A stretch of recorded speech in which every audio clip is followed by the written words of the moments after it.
le permet. Nous allons prendre le Bible dans Marc chapitre 13.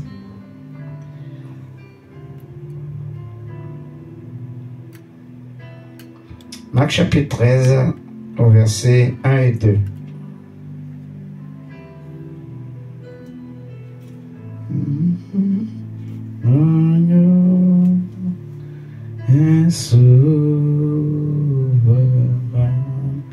Un Marc 13, verset 1 et 2, il est écrit: comme Jésus sortait du temple, un des disciples lui dit: regarde, maître, quelle belle pierre, quel édifice magnifique.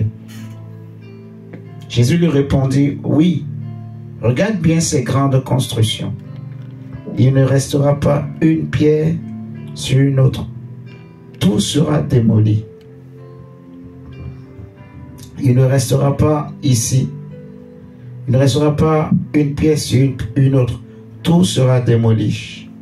Donc, le thème que nous voulons partager ce soir, c'est: il ne restera pas ici pierre sur pierre. Il ne restera pas ici pierre sur pierre. Je vais commencer l'enseignement par nous expliquer que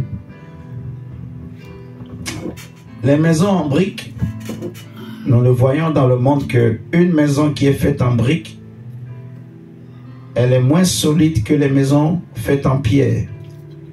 Les civilisations passées nous montrent que les maisons qui ont été faites en pierre résistent au temps, résistent, je vais dire, au vent, résistent aux tempêtes, résistent aux tornades, mieux que les maisons qui sont faites en briques, Parce que la pierre, elle est connue pour être plus solide que les briques. Donc, ici, les apôtres, je crois que c'était l'apôtre Pierre, l'apôtre Jean, l'apôtre Jacques et André, qui faisaient remarquer au Seigneur Jésus les pierres avec lesquelles le deuxième temple de Salomon avait été construit, bâti.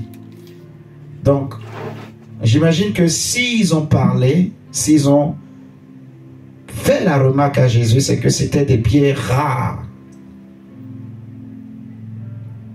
J'aimerais vraiment nous attirer notre attention vraiment sur ce qu'ils ont dit, sur cette discussion qu'ils ont eue avec le Seigneur Jésus. Si c'était de simples pierres, ils n'allaient pas lui dire, ils n'allaient pas lui faire remarquer, un, les pierres, et de deux, la construction, l'édifice. Donc, j'imagine que c'était des pierres rares. Les historiens nous racontent que, par exemple, lorsque le deuxième temple avait été bâti, déjà, le deuxième temple avait été bâti sur les fondations de l'ancien temple, du premier temple que Salomon avait bâti. Et on savait que le premier temple que Salomon avait bâti était l'un des merveilles du monde en ce temps-là. C'était un très beau temple qui était envié par beaucoup de peuples. C'était un temple qui faisait la fierté et l'assurance, la force des enfants d'Israël. Les matériaux, je dirais les pierres qui ont été utilisées, c'était des pierres rares, les pierres rares. Ce qu'on appelle les pierres rares. Amen. C'est des pierres qu'on trouve difficilement. Vous savez, les guerres qu'il y a actuellement entre l'Ukraine et la Russie, je suis beaucoup les actualités. On voit que le président des États-Unis est en train de se battre actuellement pour, comme lui, il aime beaucoup le business, pour que, en contrepartie de tout ce que les États-Unis ont apporté comme aide actuellement aux Ukrainiens, il veut en contrepartie qu'ils leur donnent accès à leur sous-sol. Parce que on s'est rendu compte qu'ils savent, en fait, je vais dire que dans le sous-sol ukrainien, il y a ce qu'on appelle les pierres rares. De belles pierres, de très belles pierres. Donc, les pierres rares sont des pierres qui sont utilisées dans beaucoup de choses. C'est des pierres qui ont une résistance terrible. Donc, elles sont conductrices, elles sont résistantes. C'est des pierres très rares. Et c'est des pierres, en fait, qu'on appelle des pierres rares, de belles pierres. Et dans le passé, je suis en train de comprendre que ces pierres étaient aussi connues dans le passé et ces pierres étaient utilisées. Quand nous lisons le livre de Job, Job parle en fait des hommes qui vont creuser les profondeurs de la terre pour aller chercher des pierres en fait. Donc, quand on parle des pierres, c'est pas seulement l'or, c'est pas seulement le diamant.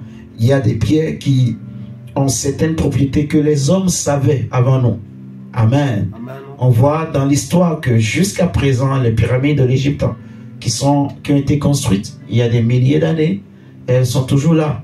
On s'étonne, on se pose la question, comment les hommes ont pu construire de tels édifices, en fait. Donc, ici, les disciples ont fait remarquer au Seigneur Jésus, en fait, la beauté de ces pierres. Donc, je comprends que les pierres, c'était des pierres rares. C'était des pierres très résistantes.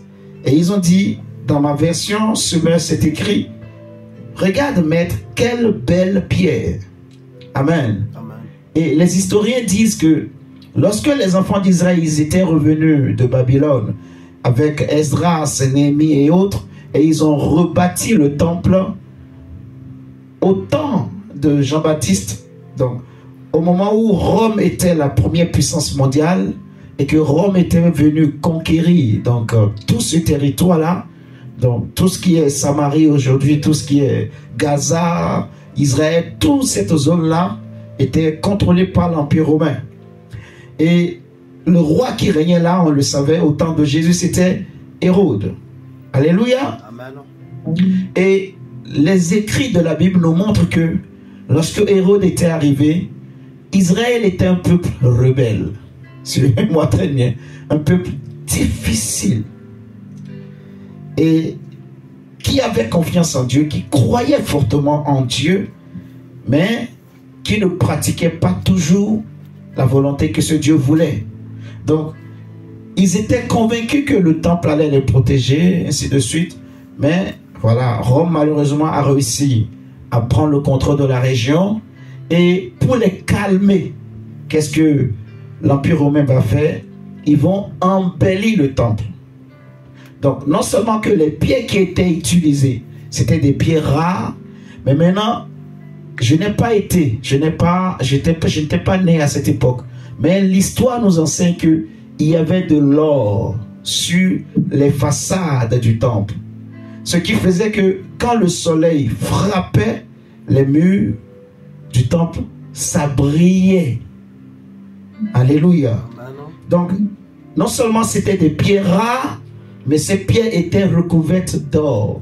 On sait que dans le passé, le premier temple aussi, Salomon avait fait un truc pareil, où on avait recouvert certains ustensiles, certains endroits de l'or, du bronze. Il y avait beaucoup de ces genres de choses qui ont été faites, en fait, pour embellir le temple. Amen, amen. Donc, les apôtres ont fait remarquer au Seigneur Jésus que, c'était de belles pierres, des pierres rares, et on sait qu'elles étaient recouvertes de l'or. Donc, dans l'histoire juive, tu ne peux pas venir dire à un juif que Moïse n'est pas un prophète de Dieu. Tu ne peux pas parler mal de Moïse à un enfant d'Israël. Et la preuve que Dieu avait parlé réellement à Moïse pour les enfants d'Israël, c'était la Torah. C'était le livre que Dieu avait donné à Moïse et que Moïse avait donné aux enfants d'Israël. Les 10 commandements et tous les livres, les écrits de Moïse. Les 5 livres qu'on appelle du Pentateuque, Genèse, Deutéronome, Lévitique, ainsi de suite. Donc tous ces livres-là, tout ce qui est dans il y a les livres de Moïse, mais il y a aussi les écrits des prophètes. C'est tout ça qui forme avec les psaumes, qui forme ce qu'on appelle la Torah. Et la preuve que Dieu avait parlé à Moïse pour les enfants d'Israël, c'était le Pentateuque. En fait, les 5 premiers livres de la Torah, mais aussi de la Bible. Alléluia. Et la deuxième preuve, la chose la plus importante pour Israël, parce que dit que Dieu a parlé à Moïse, c'est une façon de dire que l'un des signes ou l'une des preuves qui prouve aux enfants d'Israël que Dieu est avec eux, qu'ils sont le peuple de Dieu, C'est ce que Dieu a donné à Moïse. C'était la Torah. Et en particulier le Pentateuque. Maintenant, le deuxième signe ou la deuxième preuve pour eux qui prouvait, qui faisait la fierté des enfants d'Israël, c'était le temple. Je ne sais pas si vous me suivez ce soir. Donc, leur confiance, c'était le temple. Tant que le temple était là, ils se sentaient en sécurité. Ils se sentaient forts. On peut tout détruire, mais pas le temple. C'est comme l'arche au temps du sacrificateur Élie. Lorsque les enfants du sacrificateur Élie ont commencé par pécher, la Bible va nous enseigner que Dieu a envoyé un prophète qui était venu voir le sacrificateur pour lui dire: pourquoi tu méprises les sacrifices qui me sont destinés et tu préfères favoriser tes enfants? Donc je vais t'humilier, je te rejette, ainsi de suite. Le prophète a parlé et il a montré à Élie au sacrificateur Élie que Dieu te rejette. Dieu ne veut plus de toi. Dieu s'est choisi quelqu'un d'autre. Dieu a rejeté ta famille. Donc on va voir par la suite que le Seigneur va susciter le prophète Samuel. Mais avant qu'on en arrive là, il y aura une guerre entre les Philistins et les enfants d'Israël en ce temps-là. Et en ce temps, le temple n'était pas encore bâti. Donc Moïse n'était pas, je dis Moïse, David plutôt n'était pas encore roi. Il n'y avait pas encore un roi en Israël. Donc c'était Dieu qui était le roi. Et quand les enfants d'Israël voulaient partir en guerre, ils avaient confiance dans l'arche. Parce que l'arche, en fait, c'était la preuve que Dieu avait parlé à Moïse et que Moïse était parmi eux. Que Dieu était plutôt parmi eux. Et les 10 commandements, les 2 tables des 10 commandements, en fait, étaient dans l'arche. Et dans l'arche, il y avait les 10 commandements, il y avait le bâton d'Aaron, et il y avait la manne, et tout cela était dans le tabernacle. En ce temps-là, il n'y avait même pas encore le temple, il y avait simplement le tabernacle que Moïse avait bâti dans le désert, qu'ils ont ramené dans Canaan, dans la terre promise. Amen, amen. Suivons très bien. Et en ce temps, ils étaient partis en guerre, mais malheureusement, parce qu'ils avaient péché, et que les enfants d'Élie qui ont porté l'arche, ils vivaient dans le péché, dans l'impudicité et dans l'adultère. C'était connu de tout le peuple, mais le sacrificateur Élie n'a pas réussi à redresser ses enfants. Donc, c'est les mêmes là qui ont pris l'arche pour partir en guerre avec Israël. Leur confiance était dans l'arche. Je dirais dans le tabernacle, mais aussi dans l'arche. Parce que ce qui fait la force du tabernacle, c'est l'arche. Amen, amen. Donc, quand ils partaient en guerre, ils prenaient l'arche. Ils savaient que, et c'était connu même des ennemis, de tous ceux qui étaient dans la région, que quand les enfants d'Israël partent en guerre avec l'arche, gare à toi, il est impossible que tu puisses les vaincre, sauf si ils ont péché contre leur Dieu et leur Dieu les a abandonnés. Donc, ils sont partis en guerre avec l'arche. Malheureusement, ils vont fuir devant l'ennemi. Ils n'ont même pas eu le temps de se battre. Parce que à cause de leur péché, Dieu va les livrer. C'était le plan de Dieu de les livrer, de les humilier. Dieu va les livrer.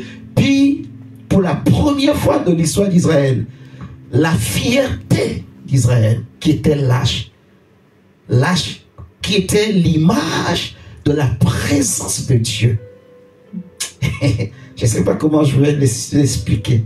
Pour la première fois de l'histoire d'Israël, quelque chose qu'un païen ne peut pas toucher, ne peut pas voler, ne peut pas prendre. Israël ne pouvait jamais penser: on peut tout perdre, mais pas l'arche. On peut tout nous voler, mais pas l'arche. Parce que l'arche, c'est ce qui contenait les 10 commandements, les tables que Dieu avait données à Moïse. Dedans, il y avait le bâton d'Aaron, il y avait aussi la manne. Amen, amen. Mais à la grande surprise des enfants d'Israël, l'arche a été pris. Ils ont fui, ils ont abandonné l'arche. Les enfants du sacrificateur Élie ont été tués. C'est là que l'une des femmes de l'un des enfants d'Élie, en apprenant que son mari était mort, elle va accoucher sur place elle va dire Ikabod, ce qui veut dire la gloire est partie. Elle est morte. Elle a mis au monde, mais elle est morte. Qu'est-ce qui l'a tué? Le fait que la gloire est partie, c'est que pour elle, c'est un choc. C'est impossible qu'on vole l'âge. Si l'âge est volé, c'est fini. Donc, l'âge était comme une pierre qu'il était impossible qu'elle tombe, qu'elle soit brisée. Suivons très bien. Jésus dit, il ne restera pas ici pierre sur pierre. Et l'âge est parti. On va voir par la suite que David est né. David sera l'homme selon le cœur de Dieu. David va prendre à cœur de bâtir un temple à l'Éternel. Dieu va lui dire, non, ce ne sera pas toi, ce sera ton fils Salomon. Et David avait déjà tout préparé. Donc Salomon est arrivé, il a pris tout ce que David a préparé et ils ont bâti un temple pour Dieu. Un très beau temple. Donc on comprend que d'après cette première histoire que j'ai racontée, que la confiance des enfants d'Israël, c'était dans l'arche, mais c'était aussi dans le tabernacle en fait. Tant que l'arche est dans le tabernacle ne peut pas être détruit. C'est impensable pour eux. C'est un choc, c'est une pierre qui ne peut pas être détruite. Déjà, les matériaux, les pierres qui ont été utilisées pour fabriquer le tabernacle, même jusqu'à aujourd'hui, on n'arrive pas à trouver. Il y a des couleurs que Moïse avait fabriquées qu'aujourd'hui, on n'arrive pas à faire. Je ne sais pas si vous me comprenez. C'était des choses rares, difficiles à trouver. C'est rare, rare. C'est des pierres rares. Donc, Dieu va détruire ce premier temple de Salomon à cause du péché des enfants d'Israël. À leur grande surprise, le temple que vous pouvez imaginer quand Salomon a prié, la gloire est descendue au point où les sacrificateurs ne pouvaient pas rentrer. Mais le temple a été détruit. Maintenant, Jésus vient. Jésus vient. Donc, quand Jésus est arrivé, à l'époque de Jésus, l'arche avait déjà disparu. Vous me suivez ce soir? Parce que lors de leur première déportation, l'arche avait disparu. On ne sait pas par où est passé l'arche. Jusqu'à aujourd'hui, l'arche avait disparu. Donc, quand ils ont rebâti le deuxième temple, ils ont utilisé en fait les fondements du premier temple. Donc, les pierres qui ont été utilisées pour bâtir le premier temple, ces pierres étaient toujours là. Je dirais que le premier temple n'était pas complètement détruit. En fait, vous voyez? Donc, ils ont rebâti sur les anciens fondements, les anciennes fondations. C'est pour cela le prophète Isaïe va prophétiser que on t'appellera réparateur des brèches et celui qui rebâtit sur les anciens fondements, les anciennes fondations. Vous voyez? Parce que les anciennes fondations que Salomon avait posées pour le temple étaient encore là. On voit le prophète âgé, Dieu va pousser le peuple, le dit, allez travailler dans ma maison, bâtissez mon temple, rebâtissez. Parce que la preuve de ce peuple où leur force, leur fierté, c'est le temple. C'est le temple. Alléluia. C'est le temple. Jésus vient. En ce temps, l'arche avait disparu. Mais le problème, c'est que malgré que l'arche avait disparu, le temple, le deuxième temple qu'ils avaient bâti, était aussi un lieu terrible. Comme Jacob plutôt, quand il a fait son songe, si vous vous rappelez très bien, dans Genèse 28, il s'est réveillé, il m'a dit, ce lieu est terrible, à cause de l'esprit avec qui son grand-père Abraham avait fait une alliance. On en a partagé la dernière fois. L'avantage pour eux, c'est que l'esprit avec qui leur grand-père a fait alliance, c'était l'esprit de Dieu. Ce n'était pas un esprit impur. Donc, que cet esprit les poursuit partout, c'est pour leur bien. Vous voyez? Là où cet esprit va les ramener, c'est toujours pour leur bien. Amen, amen. Donc, malgré que l'arche avait disparu, en fait, le lieu là était toujours terrible. Parce que je m'en vais vous annoncer que le lieu où le temple avait été bâti, en réalité, c'était le lieu où Jacob avait vu le ciel ouvert et une échelle posée entre ciel et terre et les anges montaient et descendaient. C'était le lieu qu'on appelle Bethel. Vous me suivez ce soir? Donc, malgré que, à l'époque de Jésus, il n'y avait plus l'arche, en tout cas, personne n'a pu retrouver l'arche, jusqu'à aujourd'hui. Mais malgré cela, quand ils ont rebâti le deuxième temple, c'était toujours un lieu spirituellement haut, un lieu où il y avait une activité spirituelle très haute. C'était un lieu terrible, puissant. Pourquoi? Parce que la force de l'âge n'était pas dans l'âge physique. C'était dans l'âge spirituel qui était là. C'était dans la personne qui était le gardien de ce lieu. C'était dans la personne avec qui Abraham avait fait alliance, qui était Dieu lui-même, la présence de Dieu. Amen, amen. Amen. Donc Israël savait qu'à Bethel, ou je dirais dans le temple, il y a une présence qui protège nos vies, qui protège notre pays. Amen, amen. Amen. Donc, c'était terrible, c'était terrible. Ce qu'on appelle comment je vais dire le mot? La dévotion, en fait, qu'ils avaient pour le lieu là, c'était terrible. Donc, même les disciples de Jésus, tellement qu'ils avaient confiance dans ce lieu, tellement qu'ils admiraient le lieu, ils vont dire à Jésus, regarde bien ce lieu. Regarde les pierres. Regarde la beauté des pierres. Regarde la beauté de la construction. Et c'est là que je vais en venir, en fait. Vous allez voir que dans beaucoup de vies, beaucoup de familles, beaucoup d'histoires, beaucoup de pays, il y a des constructions qui ont été faites, mes chers amis, et les matériaux qui ont été utilisés, c'est des choses rares. Je vais essayer de parler encore terre à terre et vous allez comprendre avec moi.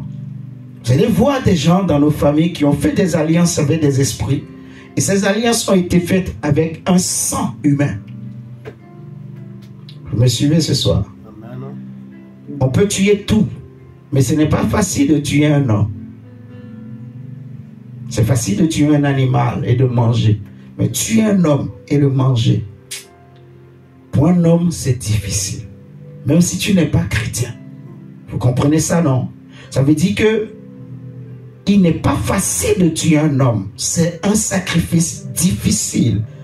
C'est une matière qui est difficile à trouver. Tu ne peux pas aller sur un marché et tu trouves le sang humain, on est en train de vendre.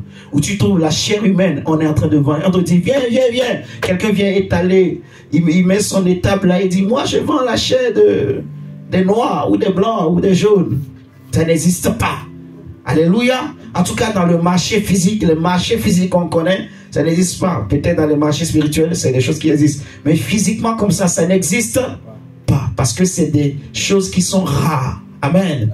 Maintenant, il y a des alliances, il y a des lieux que des gens, en fait, ils ont consacrés à des esprits dans les familles, dans les pays. Des choses que les gens ont élevées. Et ils savent que l'alliance qui a été faite là, elle est terrible. Cette alliance est tellement terrible que personne ne peut se lever et la renverser. Celui qui tentera de la renverser mourra. Les disciples ont dit à Jésus, regarde ces pierres, ces constructions, donc ces matériaux rares, ces pierres rares. Ils étaient convaincus que personne ne peut la détruire. Mais Jésus va leur dire, regardez bien, il ne restera pas ici pierre sur pierre. Quand nous regardons dans Luc chapitre 6, Jésus va dire que un homme qui croit en moi, qui écoute mes paroles et qui les met en pratique, il est comme quelqu'un qui veut bâtir une maison et qui a creusé et posé le fondement sur le roc. Pour vous aider, pour nous aider à mieux comprendre vraiment l'importance, la portée de cette parole. C'est vraiment un message très prophétique. Bon, nous allons comprendre. Là, je suis en train de parler en goût. Un message tellement profond. Jésus dit, celui qui écoute, qui met en pratique, c'est celui qui bâtit. Mais en bâtissant, il fait quoi? Il creuse, il pose le fondement sur le roc. Et il ajoute, quand le fondement est posé sur le roc, ça veut dire sur des pierres rares. Quand le fondement est posé sur des pierres rares, il dit que le vent souffle, que les torrents se soulèvent, que les tempêtes se lèvent. Cette maison ne peut pas être renversée pour la simple et unique raison que le fondement, les fondations sont solides. Les fondations sont posées sur des pierres rares. Amen. C'est Jésus qui le dit. C'est Jésus qui le dit. Donc on peut se poser des questions que il y a certains pays, je ne vais peut-être pas citer des noms, où il y a des situations qui demeurent, qui durent, qui traînent. Il y a des familles où il y a des cas de complications qui demeurent, qui durent de génération en génération, d'âge en âge. Les gens ont tout fait, mais vous allez remarquer que ils finissent toujours par revenir au même endroit. Comme on a même partagé pendant la veillée. Vous voyez? Parce qu'il y a une forte activité spirituelle dans un lieu qui fait tout et ramène les gens à la même chose, au même problème, aux mêmes situations. Donc, les gens ont du mal à s'émanciper. Mais personne n'arrive à comprendre. Parfois même, tu vas voir, il y a certains villages, certains quartiers que on sait qu'il y a un grand chef féticheur dans le quartier ou dans le village qui fait ce qu'il veut. Personne ne peut lui dire un mot. Il y avait un catcheur dans un pays, je ne vais pas dire son nom, pour ne pas me chercher des ennemis avec ses fans. Mais on disait que ce catcheur faisait trembler tout le monde. Et malheureusement, lui-même qui fait trembler, il est tombé un jour. Et c'est fini pour lui aujourd'hui. Vous me suivez? Donc, quand la fondation est sur des pierres rares, il est difficile de renverser. Mais Jésus dit que il ne restera pas pierre sur pierre. Amen. Pourquoi le Seigneur dit cela? Parce que si la fondation n'est pas détruite, si on ne s'attaque pas à la fondation, si on laisse une pierre de la fondation, elle continuera toujours à parler. C'est comme un arbre.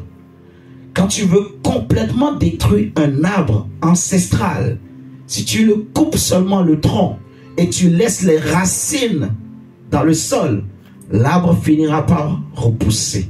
Amen, amen. Amen. Donc, il faut couper l'arbre, mais il faut attaquer les racines. Et ne laisse aucune racine là. Alléluia. Amen. Parce que si tu laisses une seule racine, il y a de fortes chances que à cause de la pluie et de l'abondance et de la richesse de ce sol, que l'arbre repousse. Cela peut prendre du temps, mais l'arbre repoussera. Alléluia. C'est ce qui se passe dans beaucoup de familles, de beaucoup de vies, en fait. Mais je veux prier ce soir. Nous voulons prier ce soir. Peu importe les pierres qu'on a choisies, peu importe les matériaux, peu importe les alliances rares, les sacrifices rares, les cérémonies rares qui ont été réalisées. Frère, il y a des familles où on a fait des cérémonies et des sacrifices. Qu'aujourd'hui, le lieu où on a fait ces choses, on a construit de grands bâtiments, des étages. Il y a des hôtels qui sont là. Mais si tu retournes il y a 50 ans, c'était la maison familiale d'une famille. Et on avait enterré des choses là. Est-ce que tu iras maintenant renverser cet étage? Non. Mais quand un prophète passe par là, Dieu peut lui ouvrir les yeux. Et il va voir que sous l'étage, il y a un bébé qu'on a enterré mort là. Il y a un sang d'un bébé qui est là. Oh my God. Oh. Cela veut dire que comment il faut faire? Parce qu'on a construit un étage. Les gens voient l'étage. Les gens, quand ils regardent, ils voient l'étage. Mais un homme qui a les yeux ouverts, quand un prophète passe là, il voit que l'étage, c'est pas vraiment un étage. C'est sale. Parce que en dessous, il y a un sacrifice. Il y a un sacrifice rare. Il y a un bébé. Il y a une femme. Il y a un sang humain qui est là, qu'on avait sacrifié. On avait fait une alliance avec un esprit. Alléluia. Maintenant, Jésus dit, il ne restera pierre sur pierre. Je veux prier ce soir. Nous allons prier le Seigneur. Toutes les cérémonies, les sacrifices rares qui ont été faits avec des entités spirituelles dans nos maisons, nos familles ancestrales, côté paternel, côté maternel. Tout ce qui a été utilisé, nous ne voulons pas qu'il reste une pierre sur une pierres, que toutes les pierres, que toutes les racines, que tous les fondements soient brûlés, soient détruites. Je ne savais pas que, en fait, qu'il était possible de détruire des fondations, en fait, même en profondeur. Même en profondeur. Donc, c'est pour cela que la Bible dit dans Hébreux 4:12 que la parole de Dieu est puissante. Elle est vivante et puissante, capable de séparer Jésus et Moël. Alléluia. Elle est capable d'aller là où l'homme ne peut aller. Elle est capable de toucher là où l'homme ne peut toucher. Elle est capable de rentrer en profondeur, d'aller détruire la racine. Alléluia. Et je prie, je prophétise sur la vie de quelqu'un au nom de Jésus, que toutes les pierres qui ont été utilisées contre ta famille, tout ce que tes ancêtres ont fait, tout ce que tes parents ont pratiqué sur vous, sur les enfants, pour détruire, pour nuire, ce qui fait que les vies des gens sont contrôlées aujourd'hui. Pendant que je suis en train de prier, je prie qu'au nom de Jésus, que le Seigneur étende sa main droite du ciel et que toute racine mauvaise soit détruite, soit brûlée au nom de Jésus. Que rien ne reste en place au nom de Jésus. Que rien ne reste enfoui au nom de Jésus. Que tout ce qui était enfoui sorte au nom de Jésus. Je prie pour ta vie au nom de Jésus. De la même manière que Jésus a dit, il ne restera pas ici pierre sur pierre. Et les pierres ont été renversées, détruites. Je prie au nom de Jésus-Christ de Nazareth.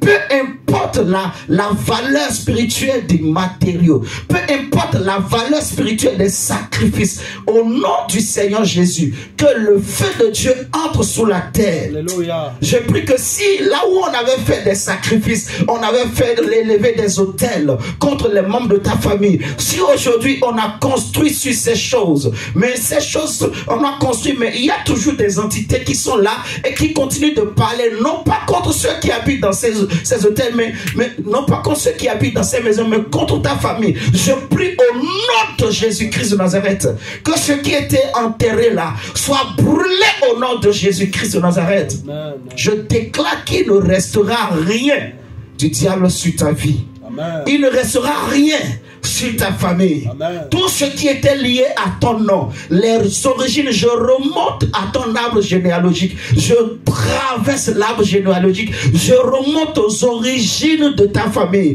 Que ce soit du côté de ton père ou de ta mère. Et je prie et je prophétise au nom de Jésus. Tous ceux qui se sont réunis et qui ont fait que ta famille existe aujourd'hui. Toutes les cérémonies qui ont été faites durant les différents nœuds, sur les différents nœuds de ta famille. Et qui ont laissé des racines, des pierres. S'il y a une racine quelque part qui n'est pas encore coupée, s'il y a une pierre quelque part qui n'est pas encore renversée, tombée, ce soir nous prions que cette pierre tombe au nom de Jésus-Christ de Nazareth. Amen. Est-ce que tu peux prier le Seigneur pour dire, Seigneur, il ne restera pas pierre sur pierre. Peu importe la qualité des choses qu'ils ont utilisées, la rareté de ces choses, ça va tomber au nom de Jésus. Tout ce qui a fait souffrir mon père, ma mère, mes oncles, mes tantes, mes parents, mes ancêtres, tout ce qu'ils ont pratiqué, que ce soit, ils sont allés voir des esprits de mort de cimetière, ils sont allés voir des féticheurs, ils sont allés voir des esprits des eaux, ils sont allés voir des esprits de forêt. Peu importe si ces esprits sont puissants, que ce soit des esprits des airs, dans le nom de Jésus-Christ, toutes leurs racines devant le nom de Jésus tombent au nom de Jésus ce soir. Que toute mauvaise racine, toute mauvaise pierre qui a été utilisée dans ta famille, qui a été utilisée comme fondation dans ta famille, que cette mauvaise pierre soit arrachée ce soir. Que cette mauvaise pierre soit arrachée ce soir. Que cette mauvaise pierre tombe au nom de Jésus. Que le feu de Dieu brûle. Au nom puissant de Jésus. Élève la voix là où tu es et prie le Seigneur. Au nom de Jésus. Que les pieds tombent, que les pieds tombent, que les pieds tombent, que les mauvaises pieds tombent, que les mauvaises pieds tombent, que les mauvaises fondations soient renversées. Il ne restera pas pierre sur pierre. Tous ceux qui sont de ta famille vont être libérés au nom de Jésus. La grâce de Dieu va libérer tous les membres de ta famille. Là où la pauvreté a détruit, là où la pauvreté a dominé. Pourquoi la pauvreté continue à dominer? Pourquoi la misère continue à dominer? Pourquoi la maladie continue à dominer dans la famille? C'est parce qu'il y a une pierre qui n'est pas encore renversée. C'est parce qu'il y a une racine qui n'est pas encore coupée. Il y a une fondation qui n'est pas encore renversée. Passe ta prière ce soir. Dieu va ébranler les fondations. Dieu va ébranler les fondements. La parole de Dieu est puissante pour descendre en profondeur. Élève la voix et prie, prie, prie, prie. Nous allons attaquer les fondations. Nous allons attaquer les pierres. Pour pouvoir détruire tous ces fondements. Que les racines soient brûlées par le feu de Dieu.